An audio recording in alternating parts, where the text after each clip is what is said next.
Welcome to the Warsquared Fantasy Football Podcast, a full-service year-round podcast with weekly episodes to provide fans with info on their teams and players. Whether you're a newbie or a longtime veteran of the Fantasy Wars, Warsquared is the podcast for you. All right, welcome into the podcast. Week 18 is in the books. That means the regular season's over and we're on to the playoffs. Playoffs?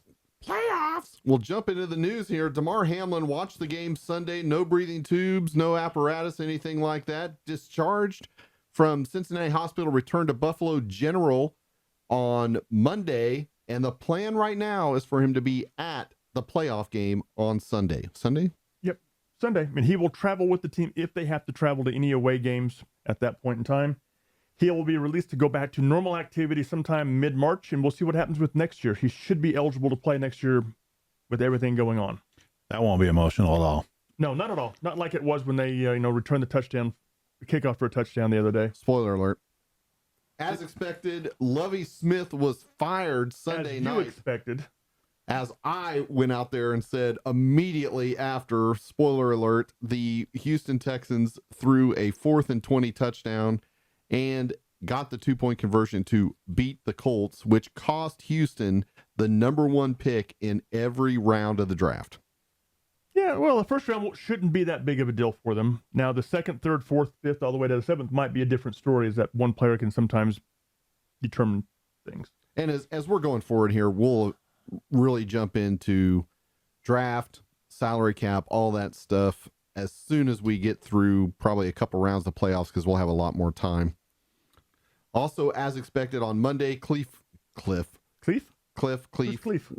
That guy. Okay. The Bond villain layer guy, Cliff Kingsbury, out in Arizona. Also, Steve Keim, the general manager, out. You've heard a couple of people dance around the Steve Keim thing. Remember a few podcasts ago, we theorized that it was him in Mexico City that was the groper, not the offensive line coach that got fired since he filed a grievance. And of course, none of that information is coming out or has been reported on since. Nor will it be. Something called a non-disclosure agreement will be taking place with that stuff. There will be a couple commas involved in that, too. Yes. And Cliff Kingsbury, who is the future offensive coordinator for Tennessee, I hope. Oh, well, that might not be bad. Be better than what we had since we fired him. Yeah. There's news that we didn't put in there. Tennessee got rid of 4 coaches. 4 coaches, and the medical staff has been told they're not going to be retained as well at this point in time. In addition to those things, the Broncos have been granted permission to talk to Sean Payton after January 17th. The expected trade compensation to the Saints for Payton starts at a first-round pick. Okay. I read an article today that said Payton, if he agrees to a contract, the compensation is going to be a 2nd-round draft pick this year and a 3rd-round draft pick next year. Not a bad trade for a coach that doesn't want to be there. I'm telling you right now, when Brandon Staley and the Chargers lose in Jacksonville this weekend, that's your Sean Payton destination. That's his ideal destination. Whether it takes place or not, I don't know, because Brandon Staley's got him playing pretty good.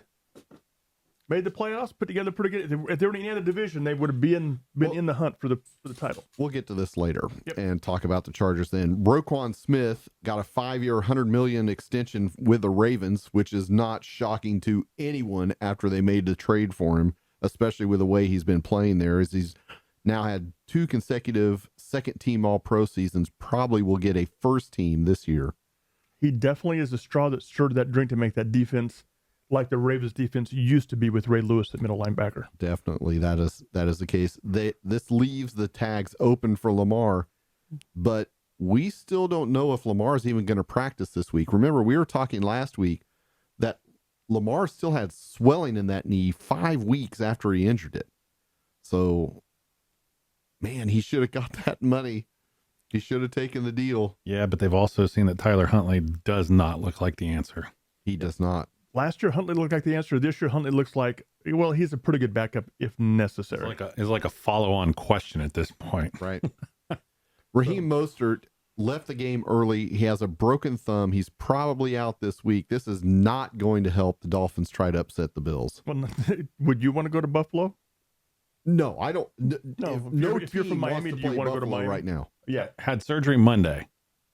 he has a chance he could that play. broken. There's a chance he could play. That sounds like a lot of fun, taking a surgically repaired thumb to Buffalo in January. Oh yeah, let's just not do that ever. How are you going to carry that ball? Sounds lovely. Depends on how they shape it. We'll jump back into the games. Chiefs 31, Raiders 13. Chiefs played with their food early, and it almost cost them. 2 dropped Devontae Adams TDs, let the Chiefs steamroll in Arrowhead West. And if you watch this game, it was amazing how many people were in red in the blacked out stadium. Half the stadium was red. Half the stadium didn't care. Right. Pat was out-yarded 219 to 202 and 50 to 29 by Stidham. That's air versus ground.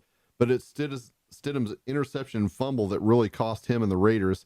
3 Chiefs running backs scored, and so did Tony on another end around. And they're ringing around a Rosie's pocket full of posies. That touchdown. was actually called back. And that holding call was terrible on that. If you watch the replay, I think the referees were trying to figure out what the hell was happening. That's and just exactly what happened. We got to call something. Okay, Right. There's something about this isn't right. I don't know what it is, but let's just call something. Right. Hunter Renfrow led everybody in receiving with 7 for 63 and 1. I don't know about Stidham. I think he's got to be in the conversation. I've heard a lot of talk about Jimmy G coming to the Raiders. I don't know that I like that. If I was Devontae, I wouldn't like that. Right now, I'd like Stidham. At least he's throwing the ball. There's an old man in the mix in that conversation too, who's still playing for at least one more week. But I think he'll be 54 next year, or I don't know how I old think he'll it'll be 49 next year. It's 40. It'll be 46. 46. Yeah, 46 in August. We'll see what happens with him going forward, because I think that Father Time's caught him and kicked him. Yeah, And he might realize that Father Time's caught him and kicked him. Time to get out while the getting's good. Well, he's already got that 10-year deal, $37.5 million per year with Fox, so it's only a matter of time until he takes that thing. you know, I think the weapons that are out there, if they can re-sign Jacobs, you've got Devontae, you've got Renfro, You got to fix that offensive line. you've got the tight end Dudley coming back. I don't know. But what are they? Are they 7 or 8? I mean, they're probably going to have potential to get the best linemen. They're going to have their pick of offensive linemen. Right. And they're going to have enough cap money to be able to go. They've got money to go buy one too. To go buy 1 or 2 with. Yeah. So I don't know. Keep that in the back pocket. Yeah, but Chiefs look like the Chiefs. Chiefs look like a team that is definitely poised and ready to make a long playoff run that may end in the Super Bowl. The Raiders were the last chance for the FC West, you realize, this year. $595 million spent in the offseason, and they got exactly 0 wins against the Chiefs. Right. So far. One team's got a chance to do it in the playoffs next week. We'll see. You're saying there's a chance. There's always a chance as long as the Chargers are in the game, depending upon how stupid Staley is. The Chargers' opponent, Jaguars 20, Titans 16 on Saturday night. Huge shocker. Really? I told Ellie, I said, do you want to know why this is the Saturday night game? Because whoever wins this game is playing next Saturday. Mm-hmm. That's the entire reason they're on Saturday night and not the Sunday night. And it was a awfully boring, no imagination for either offense whatsoever in this game. Yeah, for 57 minutes, the Titans were the better team. Then their lack of a top-tier quarterback and lackluster play calling. Why no more Henry, who was 30 for 109 and had 1 screen pass for 19 yards. I couldn't believe. I yelled at the TV so many times. Throw a screen to Henry. Throw a screen to Henry. Throw a screen to Henry. And they threw something near Burks or Woods downfield, but was incomplete. So you're saying your TV didn't listen very well? No, neither did the Titans. Neither did Doc. He never does. Led to a strip sack fumble return TD for the Jaguars to win the AFC South. Kirk hit a couple of his incentives. He was 6 for 99 and 1, but everyone else in this game was just, eh. Mm-hmm. As a Titans game after the first quarter, I knew we were hosed. I knew the game was over with because we had our opportunities to put them away early, and we did not do that. And then you saw the lack of depth that we have due to injuries, bad draft picks, bad signings, the whole gamut of stuff I've been rolling on for the last 2 years. I love John Robinson. John Robinson, bring him back, let him draft every second, third, fourth on down. Don't let him draft the first round draft pick. Don't let him sign free agents because they've been nothing but bust. He did some decent trades, but he ruined it by draft picks. But trades that involved, to your point, 4th, 5th, 6th rounders. Yeah. or Man, the lack of him hitting on first-round draft picks and throwing money at a position that should never have been emptied is why Tennessee's in this position. And me personally, as a Titans fan, I was actually not upset Tennessee lost, because now we get to go back through and clean out the rot and fix the team and start making this team go forward and become what it should have been. And that's not necessarily a dynasty, but a regular playoff contender for the next 20 years. Now, I have no fear that Vrabel's getting fired. Oh, Vrabel's not going anywhere. And to me, he's just like Mike Tomlin. You fire this guy, you're going to have other teams quickly, lining up to interview and have not only Mike Vrabel come in. If you fire this guy, you're going to lose half the team. They're going to go with him as soon as the contracts are up. Yep. But Jaguars, they won the game. They did what they had to go forward. Spicoli didn't look very good. Christian Kirk looked amazing. Man, Jaguars are going to be the best team in the AFC South next year. I agree. For a while, too. Yeah. They're young and loaded. Until salary cap issues start hitting them, which is going to happen in a couple of years. At that point in time. 3 more years at least, probably. I mean, Spicoli's got 2 more years. It'll be after Trevor Lawrence's new contract. Which is 3 years away. But they're going to have some other Kirk, they got some other things they've got to take care of coming up. But Jacksonville, God bless Tony Khan. He's invested. Sean Khan, I'm sorry, his son's Tony, has invested his money, his energy, his sweat, everything with which to get this team to be what they are now, and he's reaping what he deserves, what he rewards, and what he should have. Today, Tony Dungy came out and said the Jaguars came and asked him, what would you do? And he said, well, I'd hire one of 2 people. I'd hire Doug Peterson or Jim Caldwell. Either of those gentlemen are going to turn this franchise around. Jim Caldwell should be the coach in Arizona coming up. That'd be awesome. Moving on to Sunday night, Lions 20, Packers 16. Jeff Goff now has 7 straight games with no interceptions, which is amazing. Jamal Williams came back to haunt Green Bay, 72-2 on the ground. DeAndre Swift, 25 rushing, 7 for 61 to nearly match in PPR points with no TDs. Christian Watson, 12 yards rushing, 5 for 104. Lazard, 4 for 41 and 1. Alan Lazard came out today saying he doesn't anticipate being back with the Packers. He anticipates they'll go with Dobbs and Watson next year. And to me, the Raj looked done. That whole thing with Cobb walking off the field and he wouldn't give up his jersey to Jamison Williams. I think he's done. I think he's reached the point in time where he's just going to walk away and live the $59 million sitting there because, quite frankly, you don't need it. I understand he doesn't need it, but one more year at $59 million is I couldn't walk away from that. Well, that's because you don't have $400 million in the bank. True that.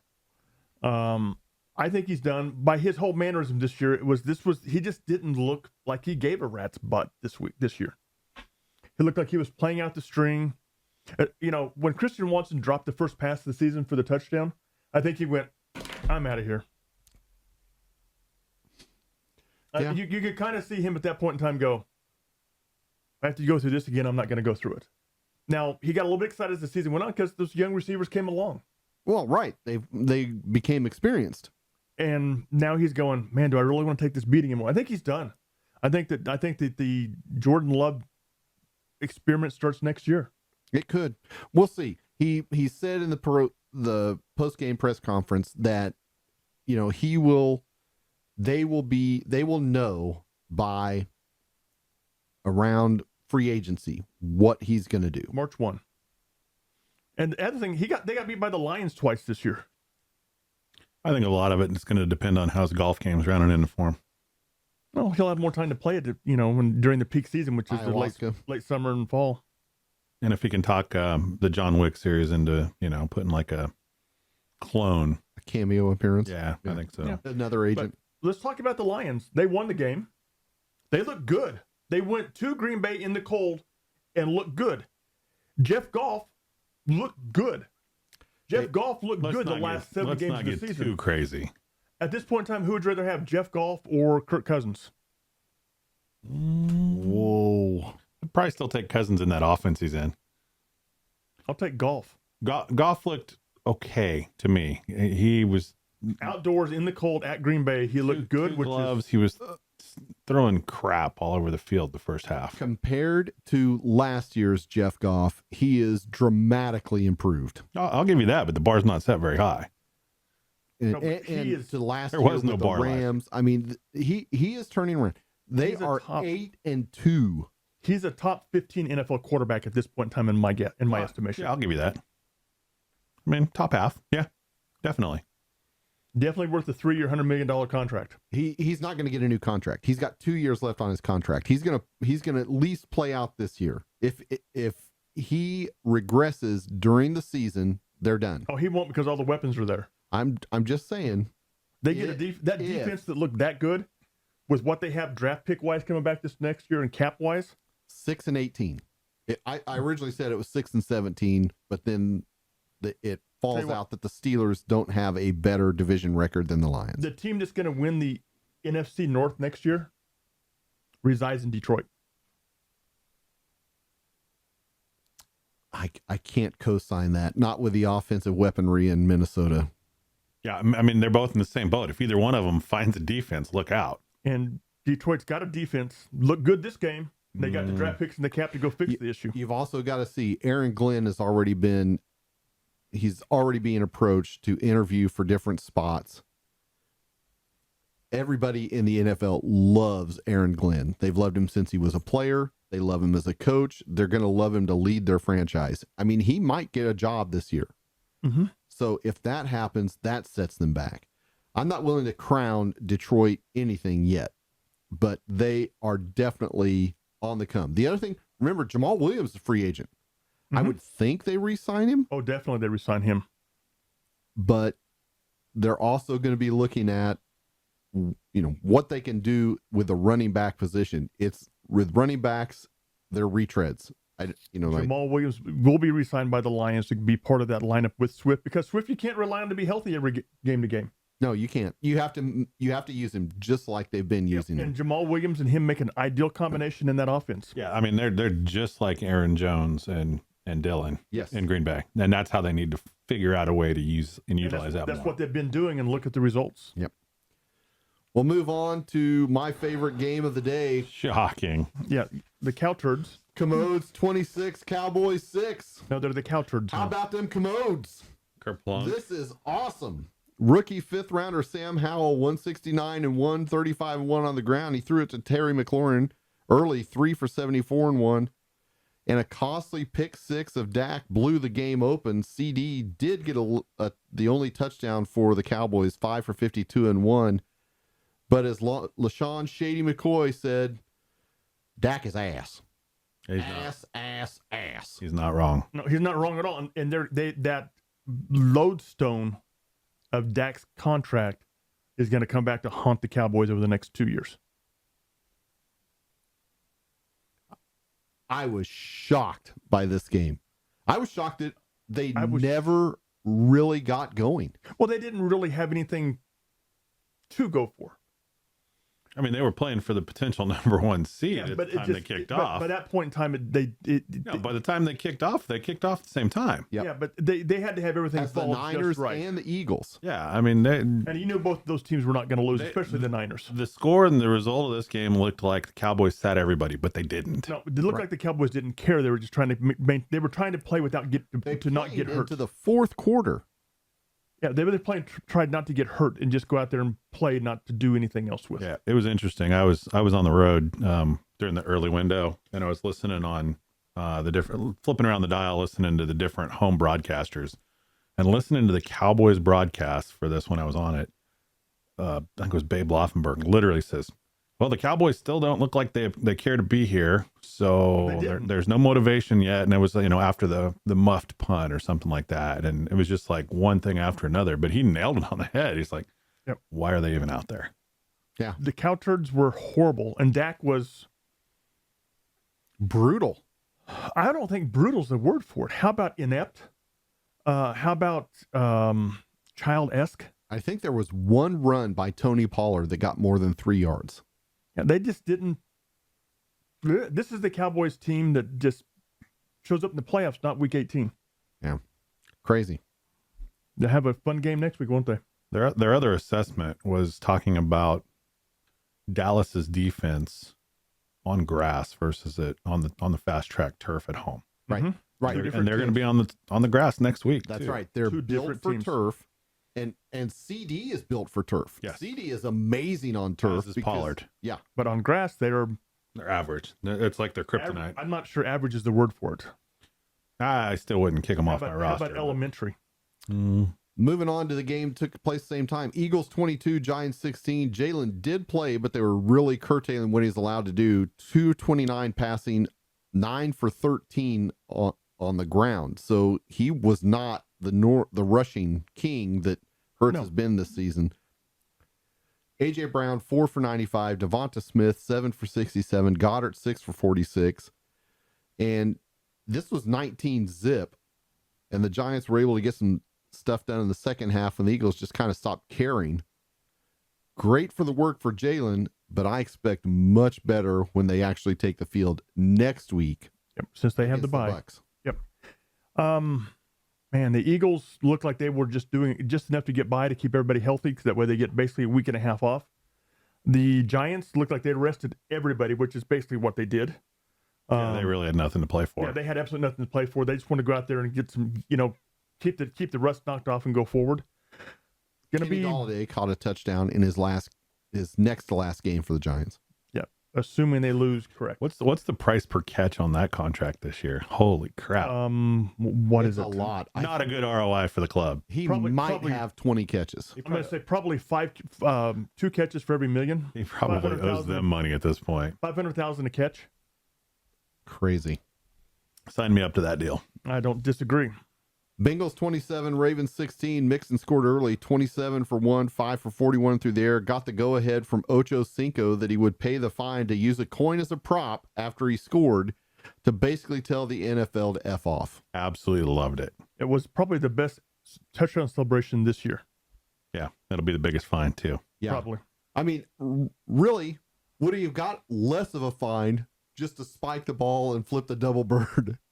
Probably not. Probably not. I mean, he could have probably dropped chow and mooned the camera and got about the same fine. Yeah.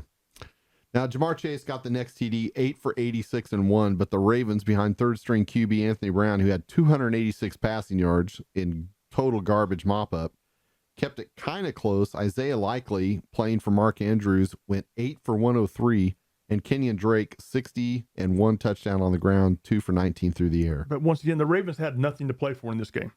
They were locked where they were at. No. They really did. They could have got up to the 5 potentially They could have moved up and hosted. and won the coin flip to host this game this week. Yep.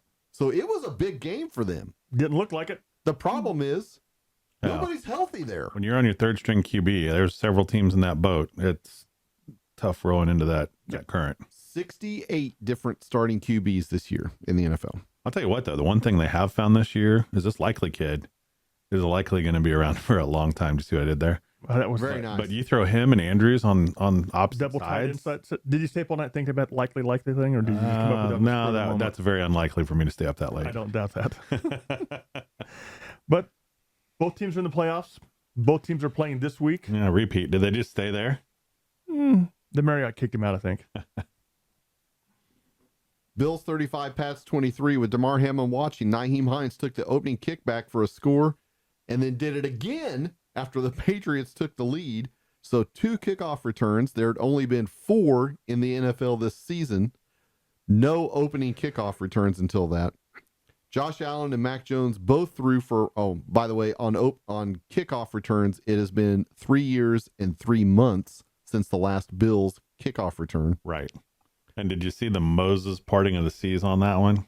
Come on. Come on. You think there's something rigged there? Is that what you're saying? I would never say something like that. Out I don't want loud. to get fined. You might insinuate it, right? Josh Allen and Mac Jones both threw for around 250 with 3 touchdowns each. Allen to Stephon Diggs, 7 for 104 and 1. The return of John Smokey Brown. Did anybody know this guy was even in the league again? No. I didn't either. And Dawson Knox, while Mac threw 2 to Devontae Parker, 6 for 79 and 2 touchdowns, and Jacoby Myers got the other one. A huge emotional win for Buffalo. And if you thought that was nuts, if Damar Hamlin is in a skybox He will be. this weekend, that place is going to go berserk. Will he be on the side? Will he be an honorary captain? He won't be on the sidelines. I guarantee he will he be not an honorary captain sidelines for the and roll the dice on this. for the coin flip, but then go to the skybox? Yes, that is entirely possible. If he gets out on the field, they may have a flood. People will be bawling. I may bawl. I mean, that's pretty emotional for him to come back. I'm getting kind of misty just thinking about it, but that'd be emotional for him to be out on the field for this game. Yeah, I'd be more interested if they were actually going to play a team that was going to put up a fight, but that's another They're story. playing the Jets at Buffalo in Miami. the Dolphins at Buffalo. And I read two different weather forecasts. One is saying there's going to be a blizzard potential. The other one is saying it's going to be a nice balmy 12 degrees. So maybe they could call Cincinnati and see if they can get that coin and they can flip it. Mm-hmm. In another playoff deciding game, Seahawks 19, Rams 16 in overtime. Geno 13-1 through the air, 51 on the ground, and got blown up by Jalen Ramsey on the sideline. And DK Metcalf going to get a fine because he basically put his hand inside Jalen Ramsey's helmet. Jalen Ramsey's a punk. But Tyler, you hate Jalen Ramsey. Well, he's not good, and he gets paid a crap load of money to be horrible. And everybody says he's this great player, and he's not. The stupid plays that he makes was example and typified by that hit on the sidelines that cost his team the game. But it didn't cost him a game because that was in overtime, which got him down to where they missed the field goal. But so Tyler Lockett 4 for 54 and 1, which is virtually his stats for every game. I think he's averaging 16.4 PPR points a game. I'll take that. Both Akers and Walker went over 100 rushing yards, but neither scored. Ugly raining game to start with that turned into a field goal battle. We talked about it on the drive that Jalen Ramsey hit Geno out of bounds. That led to a field goal attempt, stoinked right off the right upright. But then Baker threw an interception, which Quandre Diggs inexplicably taunted Bobby Wagner with, but was not flagged for, and Seattle goes down and wins it. Seattle deserved to win. They were the better team on the field. And the Rams might be coachless later this week. And Baker might have impacted more teams' playoff futures than any player in NFL history this year. In one season, correct. I'm pretty sure. That is true. Carolina, Cleveland, Carolina. And basically... Well, the Rams were out of the playoffs by the time he got there, but he impacted some other teams they were playing his playoff future. Right. But if he pulls off this win, somebody else gets in rather than the Seahawks. But he's Baker and he didn't pull it off. Correct. Yeah, then the Packers and the Lions really would have played. Then the Lions would have gotten there. Yeah. Yep. Dolphins 11, Jets 6. Jason Baseball? Sanders.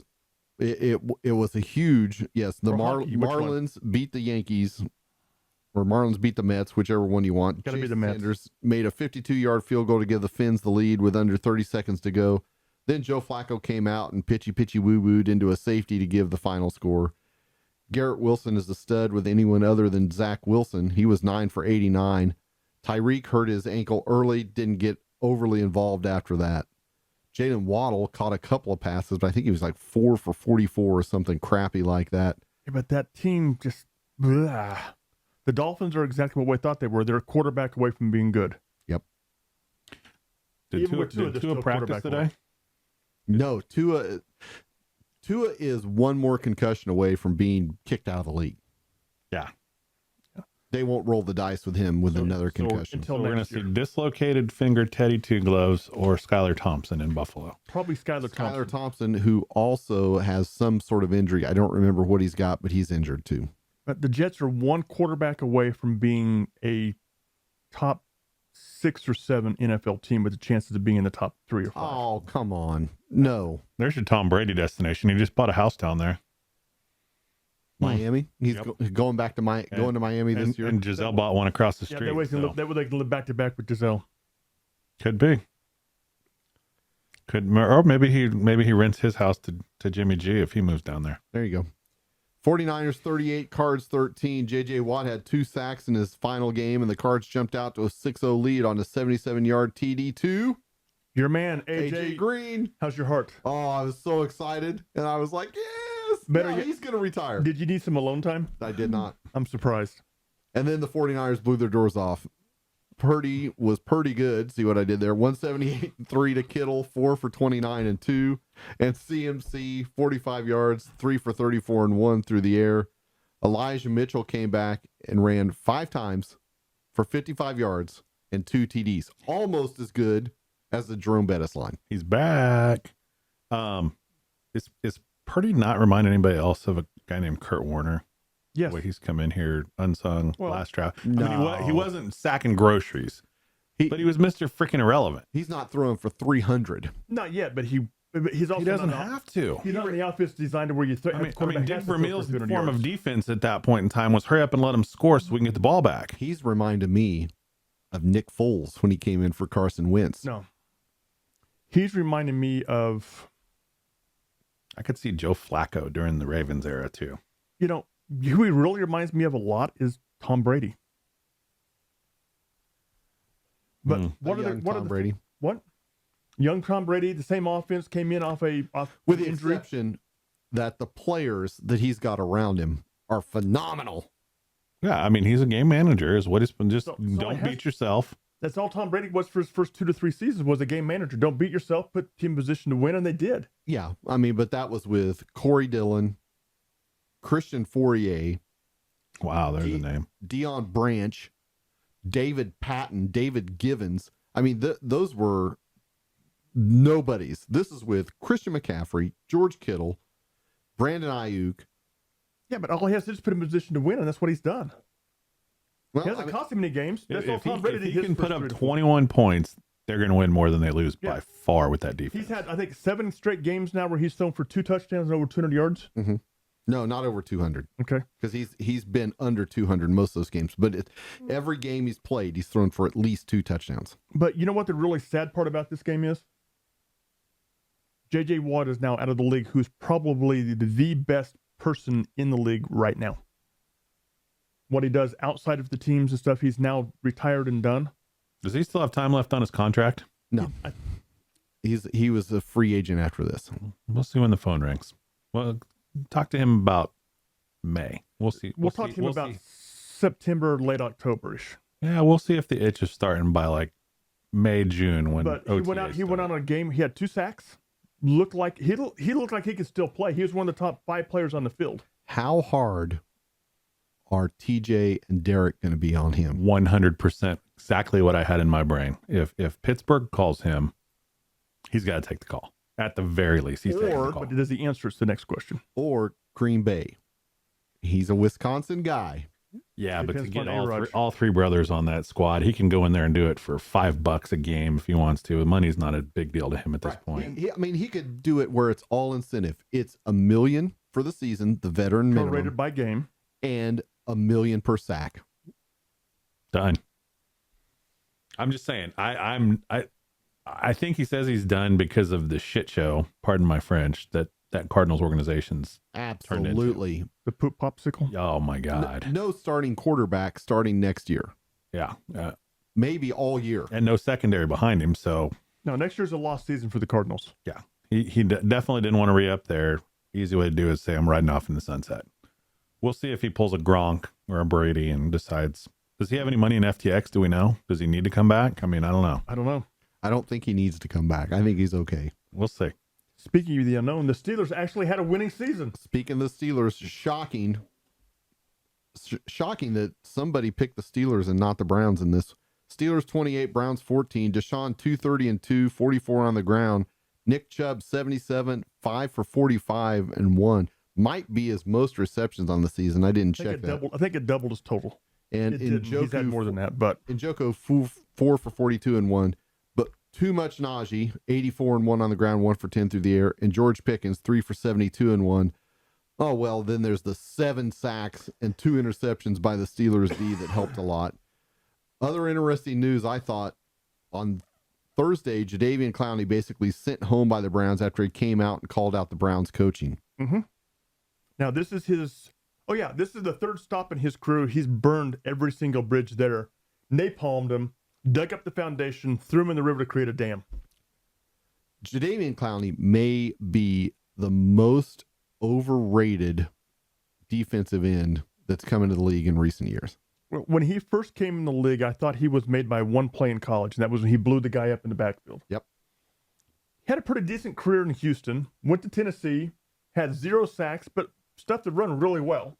Went to Cleveland and just basically went to Seattle. Had 1 year where he didn't do anything at all. Went to Cleveland and has had 2 years. Last year he was at least productive. Last year he had 11 sacks. This year he's been horrible.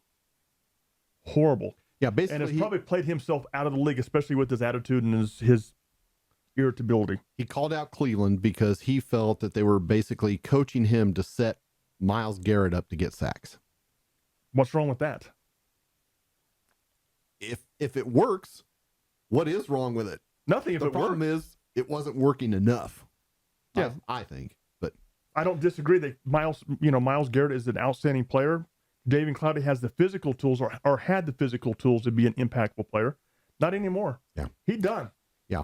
If he signs a contract playing in the NFL this year, I'm going to be absolutely amazed with his attitude and in the way he burned 3 franchises. He'd be a perfect Raider. They could use him. He'd be a perfect Raider.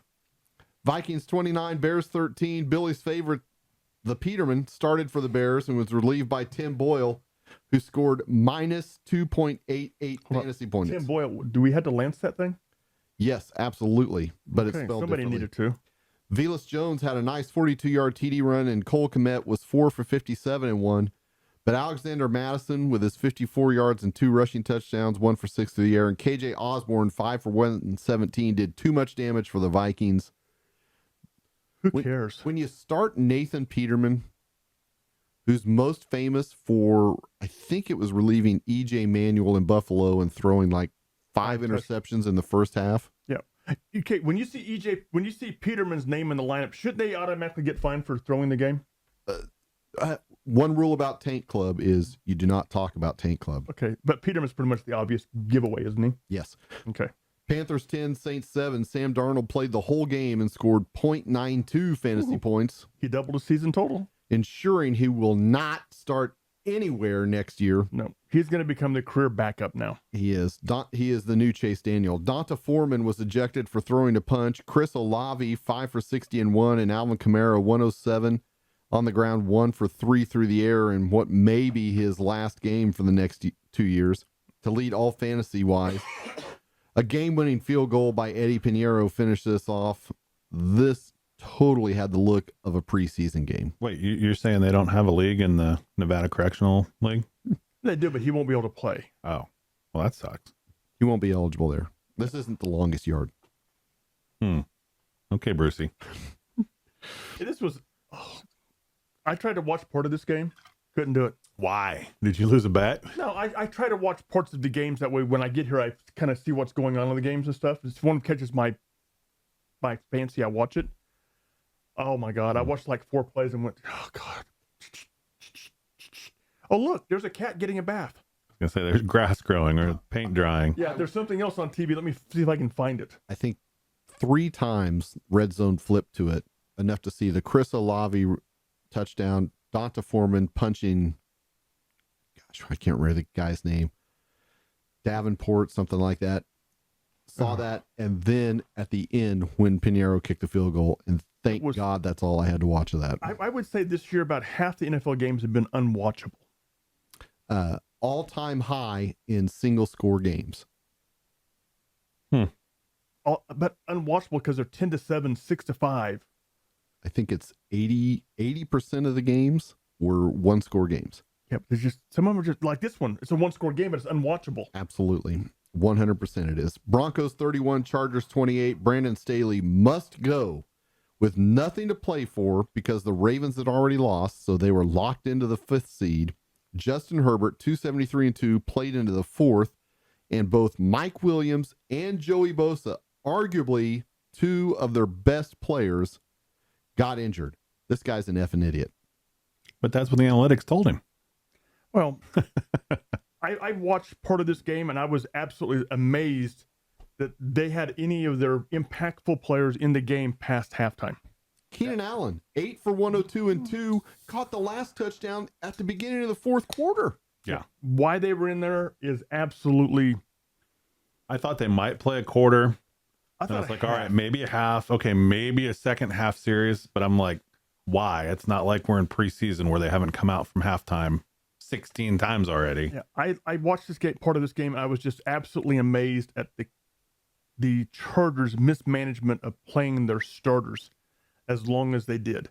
The fact being that Herbert was in the game past the second quarter shows you how stupid he is. And I've been on Brandon Staley. You know, he's not a bad coach. He just got to grow up and learn. You should have learned in the Chiefs game, in the first game of the season, to get Herbert out when the game is over with so he doesn't get injured. Second game. First Thursday night. First Thursday night game. Yep. First Amazon game. Dude, really? Yeah. He still thinks like a coordinator, not a head guy. Right. Well, wants to there's be snaps the management you analytics have guy. to do. He wants to use all of that knowledge that he's got. Analytics say set your starters so they don't get injured when you go into the playoffs. No, that's common sense, that's not common. analytics. Yeah, you're right. Common sense, big which he difference. apparently doesn't have any of. Right. Big difference. Now, Jerry Jeudy, 39 rush yards on 3 attempts, 5 for 154. And Disaster Russ was finally decent, 284 and 3, 18 on the ground. Throwing all 3 of those to Cortland Sutton, okay. Tyler Batty and Eric Tomlinson. Tyler Batty is such a bad name on here. The autocorrect wouldn't even let me change it to IE at the end, and I did it twice. You know, next game. Also, Lat Murray ran one in. Next You game. knew the Broncos were going to go all out for this one. Yeah, They because they're still are playing. They're playing for next year. Yeah, they're still sending the 5th pick to Seattle. Yeah.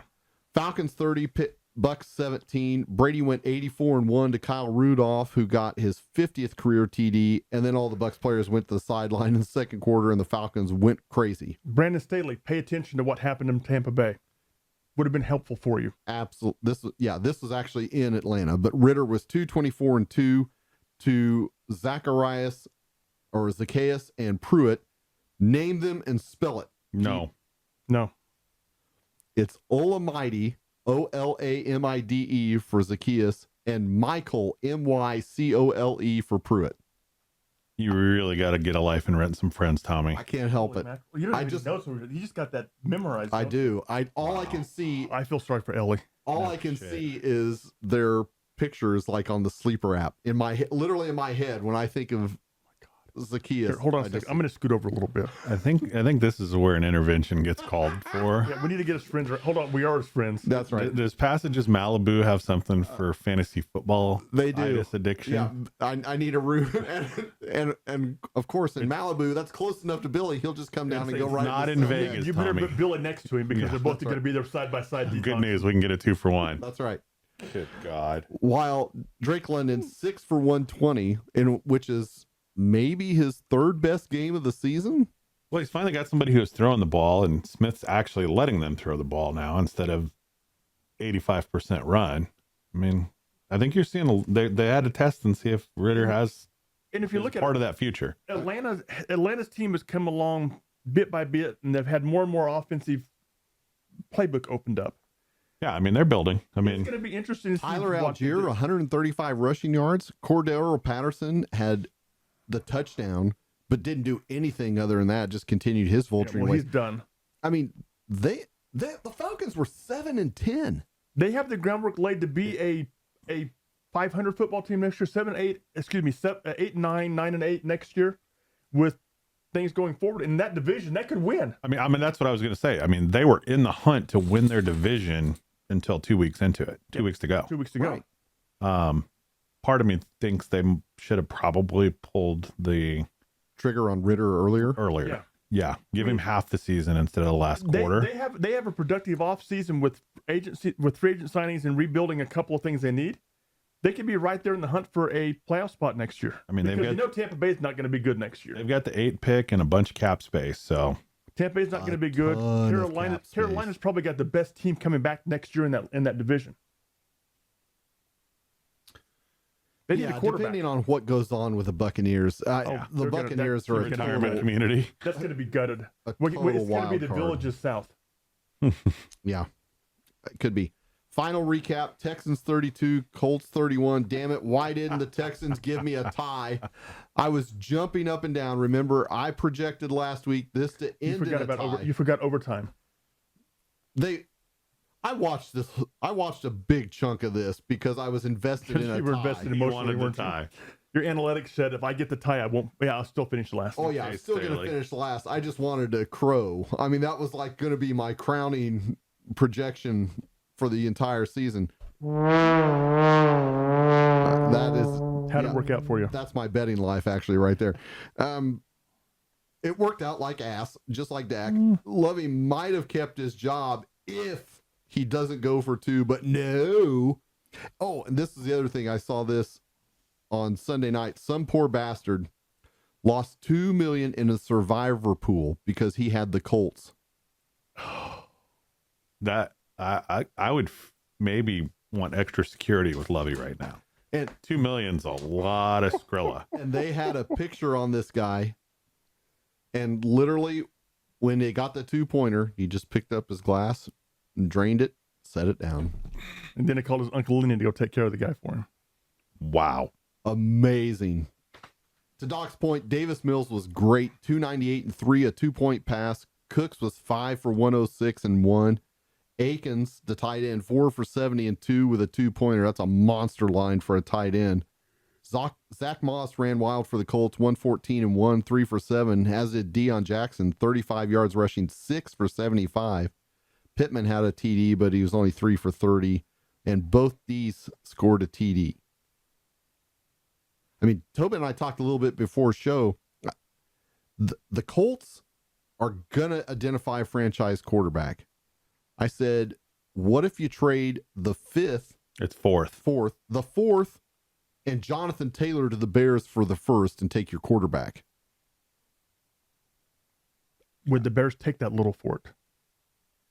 I think they want another first They'll want a rounder. first next year, and a second or third this year, and a second or third next year. I don't think I give up I'm this not year's giving up first that Taylor for- and for- another first let's next year Let's be real. They're going to get to go up 3 spots now. They're going to get 3 firsts, 2 seconds, and 2 players minimum for this pick. I don't know about that. We'll have to see. Hold on. These guys, What did San Francisco give up to get Trey Lance? 3 1s. Okay, that's the starting base price, and that wasn't even the first pick in the draft. That was the That was moving from 12 to 3. That's a big jump. okay. And there's a lot of teams set to 12. They're going to make that big jump. 3 picks, if I remember the Jimmy Johnson point value chart. Nah, because 12's already Houston. They're not giving that one up. I mean, Houston's already got 2 and 12. Okay, who's got 10 and 11? 10 is Philly, Philly or is New dangerous Orleans. because Philly has 2. and 11's has 10. Tennessee. Okay, Because Philly, Now the Jets at 13 Can you could be a imagine- possibility. They need a quarterback solution. And can so you they give imagine Philly trading their 2 firsts and a first next year to move to number 1 to select the kid? What's Jalen? Alabama. The kid from Georgia that last night, Jalen Oh, Carter, Carter. the moving semi truck wall. Right. To go with Jordan Davis that they drafted last year. That's a lot to give We'll take up the outside linebacker from Alabama. for defense. That's the only thing But they need. what do they need? They might need a replacement for Lane Johnson at tackle. Well, That's a it distinct probably wouldn't possibility. hurt. You know, they could definitely move up with their whatever their I mean, you're playoff not going to is. spend that for a right tackle, But- though. We're going to talk more about this in the Yeah. upcoming weeks as we get into this, because I honestly think the Bears trade the first pick in the draft, the Texans trade the second pick in the draft, and 2 teams come up that we don't really expect to. I wouldn't be surprised if Minnesota comes up and pays the price to get one of those franchise quarterbacks. You have to pay a lot to get there, but they can. Yeah, maybe. Yeah, they're more. I mean, they'd have to mortgage even more the defensive side of They it. would be more than willing to do that to get a young quarterback to be able to pair with that. Maybe. Especially for the salary cap hit, they wouldn't be able to take, and they could take that salary cap and fix the defense with at that point in time. Maybe. The other thing that you'll see there is you'll see the teams like the Lions, who are at 6 and 18, just laughing all the way to the bank because they're going to sit there and pick somebody that they want. And the Seahawks, And the Seahawks, they're going to pick people that fit in versus picking somebody in a need basis. Yeah, Seattle's projected right now. They've got 5 with Denver's pick, and they're projected right now at 20. 20. But back to this game and this decision. I mean, Lovey, from the competition standpoint, couldn't just go for two and kneel on it. I mean, No, throw it out of bounds. I told Tommy, I was like, I'll call the 2-point conversion, but I'm in his ear. And you see that dude in the red shirt in row 15 with the uprights? If this ball is anywhere below him, you're walking home. Right. Yeah. But Lovey also, getting paid for the next 2 years. Hey, that's the biggest win Lovey ever had for the Bears right there. Yep. It definitely By was. far. So, thinking about wins, Tobin wins the weekly pick contest. I mean, this wasn't unexpected, was it? After about week 6, no. I mean, I bled off a lot. The fact being I came back within 2 What, going to last what was week I up at pretty one point? amazing. Like almost 15. It was 13 or 15. It's definitely double digits. Yeah. And then you had I had a 6 and 6 something and week. 7 week. Yeah. When Doc was like 10-3. I went 13-3 or 14-2 the last 3 of the last 4 weeks. I think 4 of the last 5 weeks, not including the last week, to make it close. But I wasn't able to get there because I had to take chances. You didn't have to. I mean, it was over Saturday night. Come on. Oh, it definitely was. When Tennessee lost, I knew I was done. Yeah. At that point in time, I texted you and said congratulations. Appreciate it. Well, because you'd also taken the Raiders. So you were already 0-2 to start the week. Yeah, which means I was 4 games down, which means the other 3 games we had different, I couldn't catch you. Yep. No, nor did you either. So Nope. there's In that. fact, I ended up losing 3 games to you that day to make it where I lost by 5. But the most important thing is, have we decided where Tommy's taking us for lunch or breakfast yet? Huh. I don't know. The Bellagio sounds fine. I was thinking Fiji. I mean, that works too. Fiji. Bora Bora. We get some Fiji water is what he's going to bring to us. Yeah, that's exactly what you're getting. A bottle of I mean, Fiji water. Fiji, Bora Bora. Tommy's thinking more like Tijuana. And I'm leaving early. And you're getting a worm. Uh-huh. Yeah, you're going to go see the horse show. We got to figure out where he's taking us and what it's lunch or breakfast. All right. Breakfast does Tommy, sound you good. let us know what our budget is. $1.15. Very low. Dollar menu. Yeah, the dollar menu at McDonald's, you get one choice, And we have to subsidize it if we want to drink. All and right. we have to pay the tax. Upsizing is at your expense. All right, we're going to jump out here for a couple of messages from the sponsors, and we'll be right back.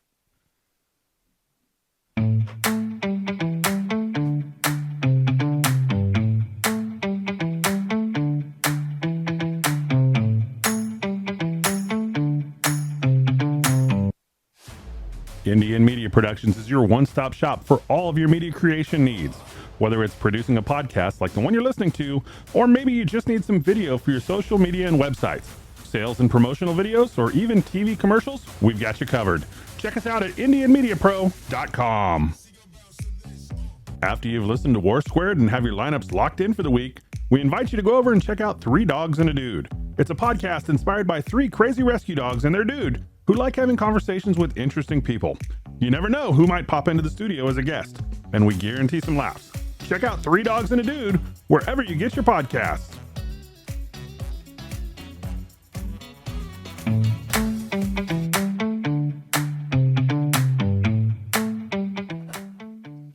All right, we'll jump back in here with the Fantasy All-Pro team, and we'll start at QB1.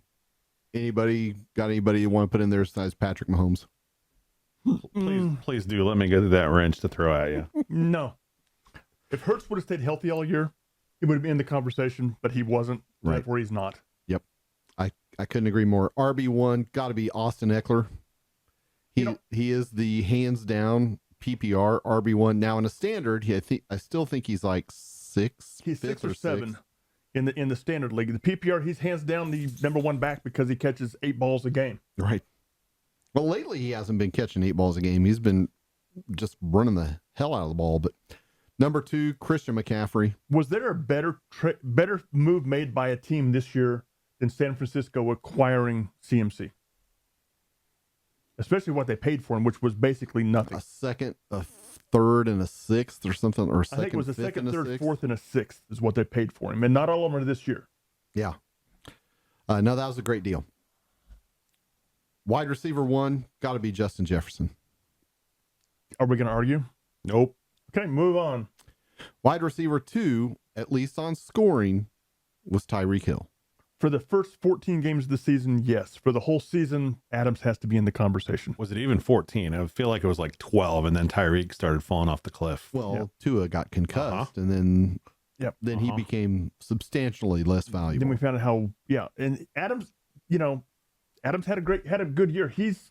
We both have him listed as a flex position, but he could be in that conversation for the wide receiver too, and he'll be in the conversation for the flex. So the way we've got them listed right now is by their PPR, basically by their PPR scoring. This is where they finished. Eckler was 1, McCaffrey 2, Jefferson 1, Tyreek 2, and then we come to tight end and the no doubter. Yeah, who's my fantasy MVP of the year is Kelce.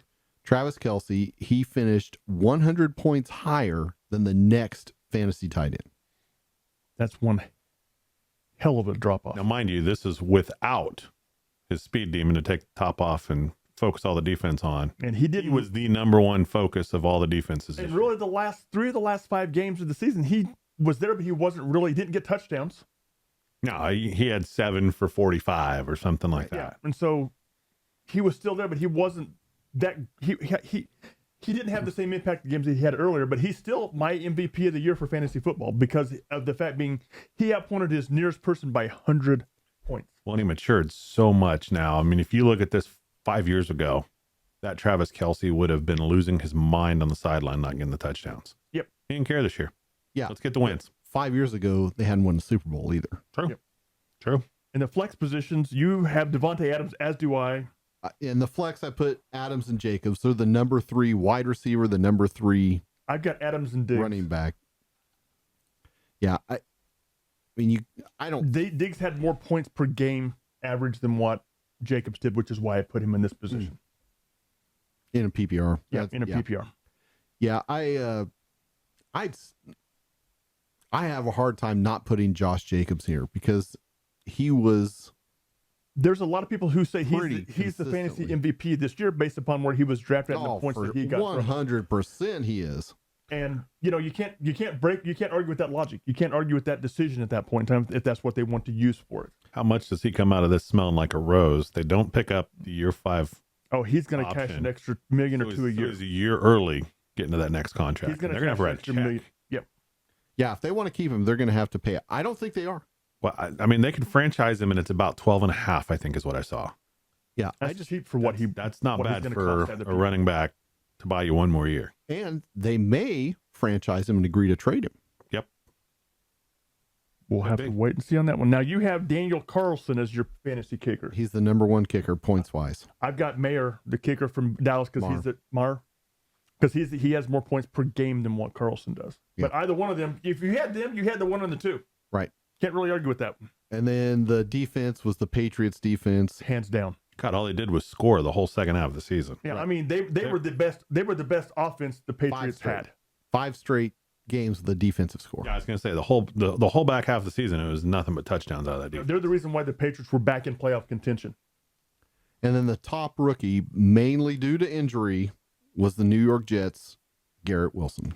I've got Drake London or Walker, the running back for Seattle, in contention with that as well. Well, Garrett Wilson was in PPR points, had the most of all rookies. I don't disagree. I think Walker had more points per game average, as did London, I think, but I'm not 100% sure about that. I looked at total points. I said, these are the 3 if I had to put in the conversation, would be in the conversation.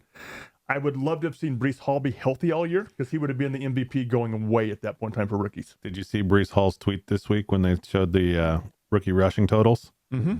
His tweet was, y'all are just lucky I didn't play a whole season. And they are. He still finished 6th for rookie receiver and only played in, I think, 6 games. Yeah. 7. I think he got hurt in the 7th.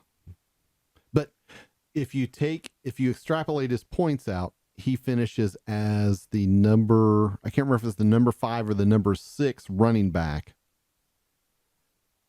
So, yeah. He's a stud he's not the rookie of the year. He's in the running for RB2. And he's the reason why the Jets fell off the last half of the season. If he's healthy all season, the Jets make the playoffs. Well, that and their whole QB carousel. But the QB carousel goes away with that weapon out there. Right. Maybe. Because they can swing the ball to him and solve that issue. It did in all the games that he played in. I mean, when you're busting off a 50 or 60-yard gain once a game. Yep. No, I agree. Whether it's a run or a pass. I think it put a lot of light on their big issue. Yeah. Well, it definitely did. After he left, all the focus became his injury had the same impact as Roquan Smith being traded to the Ravens for that team. Roquan Smith came in and made the Ravens defense what it used to be. You put Breece Hall in that lineup for all season, and the Jets have probably a top 10 offense. That might be a stretch, but they're far better than they are right now. Yeah, because you got to remember, whenever you're dealing with an offense or a defense, the passing yards are what really drive your. Yeah, but he was getting 60 to 70 passing yards per game. No, he was not.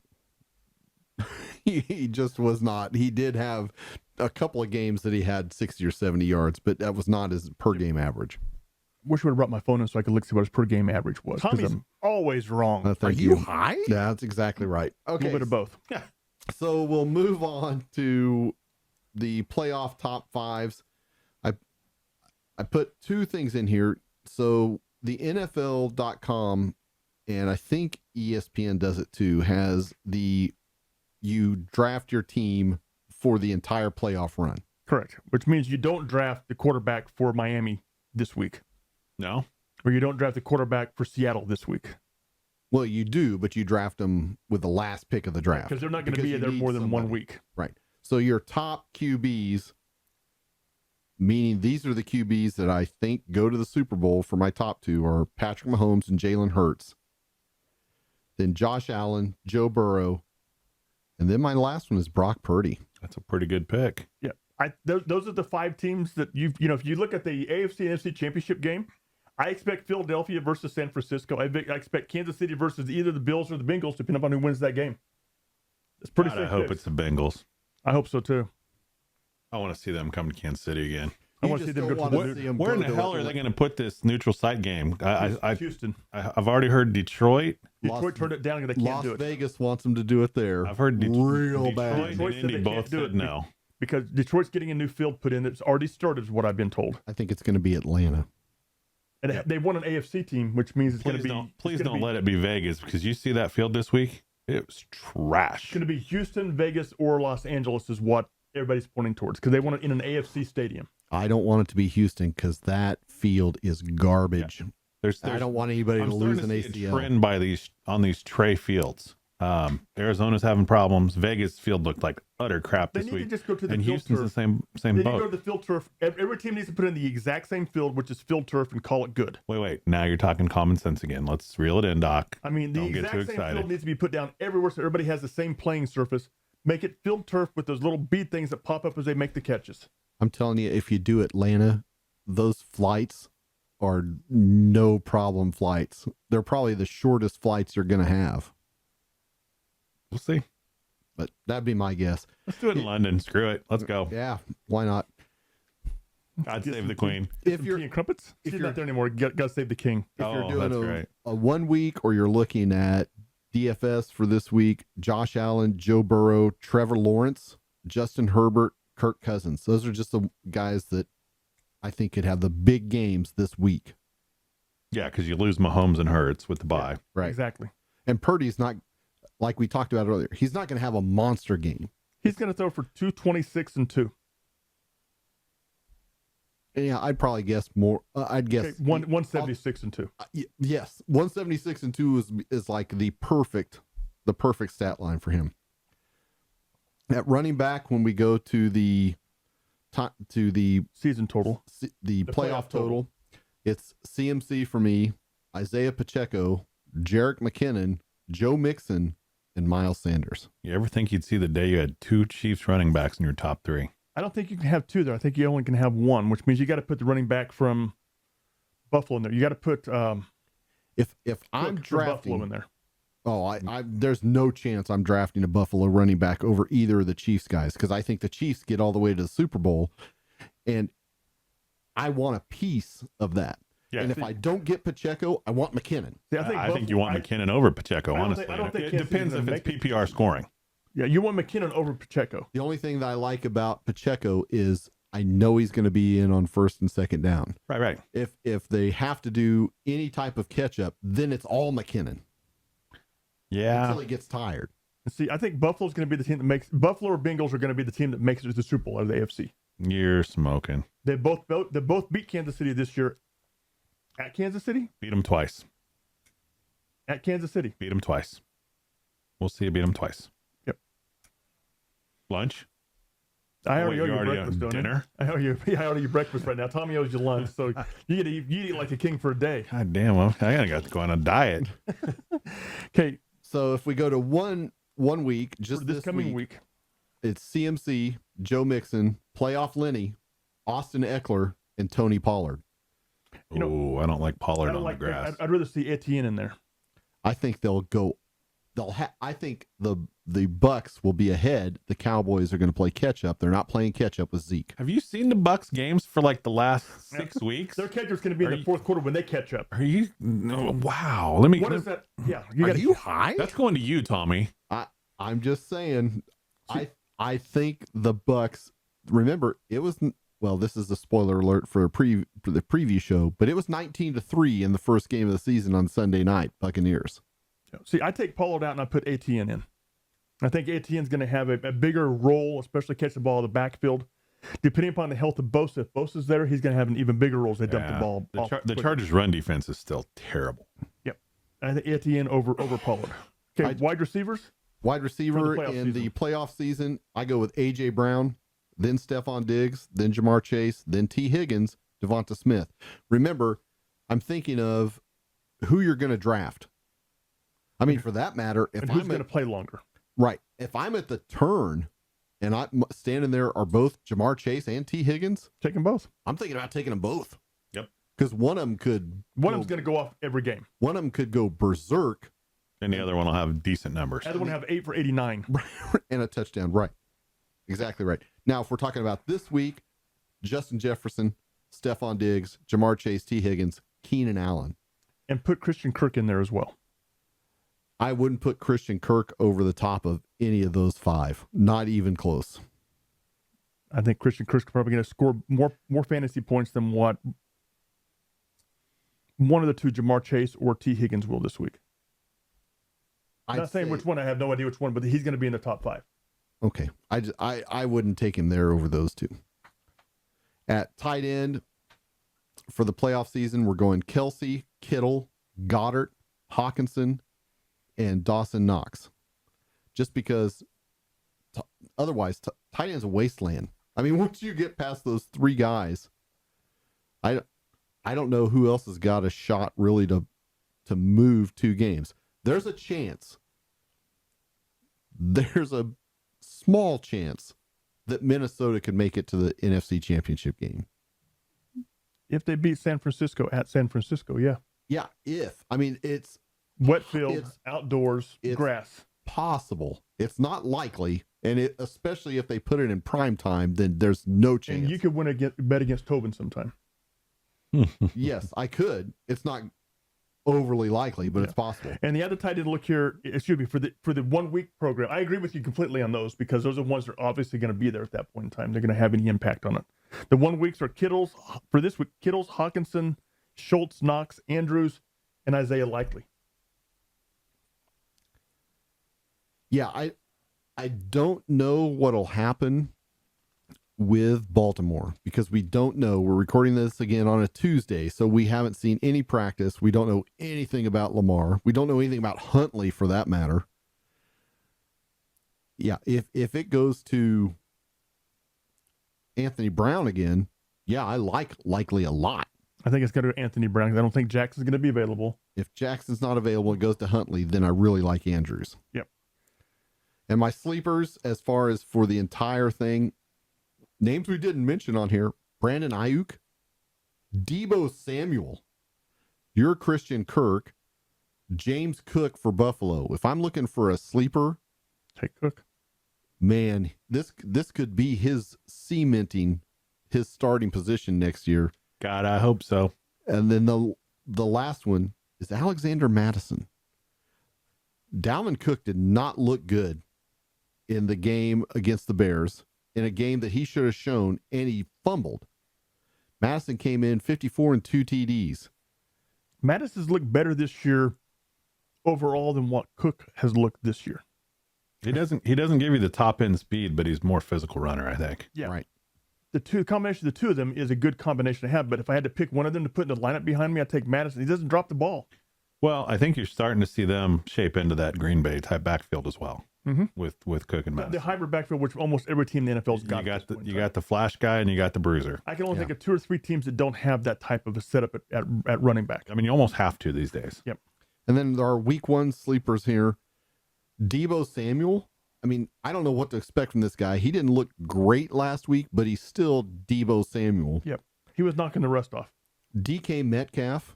The 49ers give up points to wide receivers.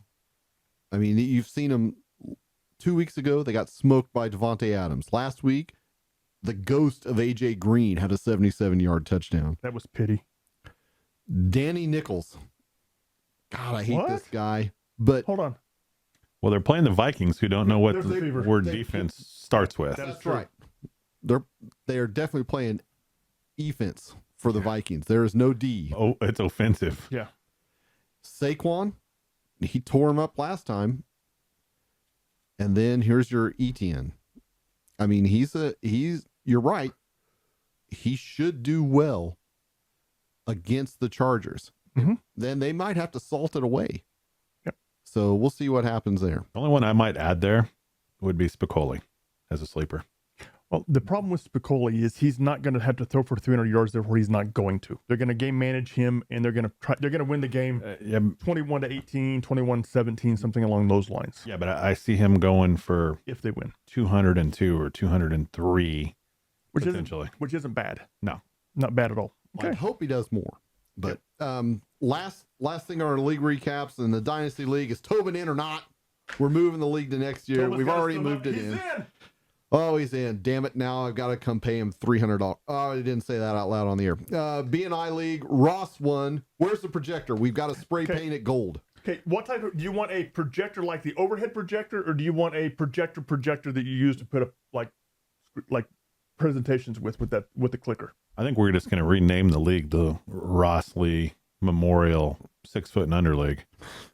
That means that rules us out. Well, we haven't showed up anyway, so does it really matter? I think we just name it the projector and move on. Right? Only one year in for me, so I'm not taking all the blame on the previous 2 years. So the league is now not the BNI League, it's the projector league. The projector league. So we need a projector. So let's get. I like the overhead projector, but I want to spray paint it gold.